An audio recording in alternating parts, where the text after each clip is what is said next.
Hello everyone, আসসালামু আলাইকুম সবাইকে। আমি সোনিয়া সুইটি বলছি ব্রাহ্মণবাড়িয়া থেকে। কী অবস্থা সবার? আশা করছি সবাই ভালো আছেন। আমরাও আলহামদুলিল্লাহ ভালো আছি। তো আজকে আবারও ছোট্ট একটা ব্লগ নিয়ে আসছি। আজকে হচ্ছে একটা রেসিপি দেখাবো আপনাদেরকে, রেসিপি না, একটা চা আর কি।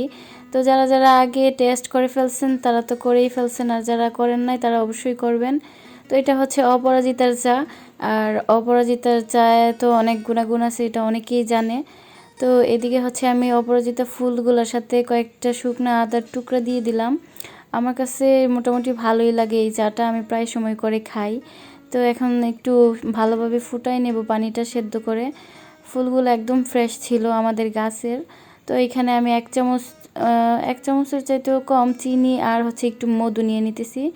এই চাটা বানাইতে ওইরকম বেশি কিছুই লাগে না উপাদান, জাস্ট খালি অল্প কয়েকটা উপাদানই লাগে। আর এই চাটার সাথে অনেকে একটা এলাচ দিতে পারেন বা এলাচের গুঁড়াও দিতে পারেন, দিলে ফ্লেভারটা একটু ভালো আসে আর কি।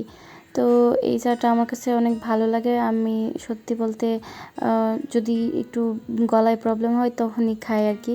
তো এখন হচ্ছে ম্যাজিক দেখানোর পালা। এই যে চায়ের মধ্যে আপনার লেবুর রসটা দিলেই চায়ের রঙটা চেঞ্জ হয়ে যায়। আমি জানি না কিসের জন্য এটার রং চেঞ্জ হয়, এটা হয়তো বা আল্লাহরই একটা কুদরত। যাই হোক, জাস্ট খালি চায়ের কালারটা দেখেন। তো আমার চাটা কেমন হয়েছে অবশ্যই আপনারা কমেন্ট করে জানাবেন। তো ভিডিওটা বেশি বড় করব না। আর যাদের যাদের অপরাজিতা গাছের বীজ লাগবে তারা অবশ্যই আমাকে কমেন্ট করে জানাবেন। তো ভিডিওটা বেশি বড় করব না, আজকে এই পর্যন্তই। সবাই ভালো থাকবেন, সুস্থ থাকবেন। আল্লাহ হাফেজ, আসসালামু আলাইকুম।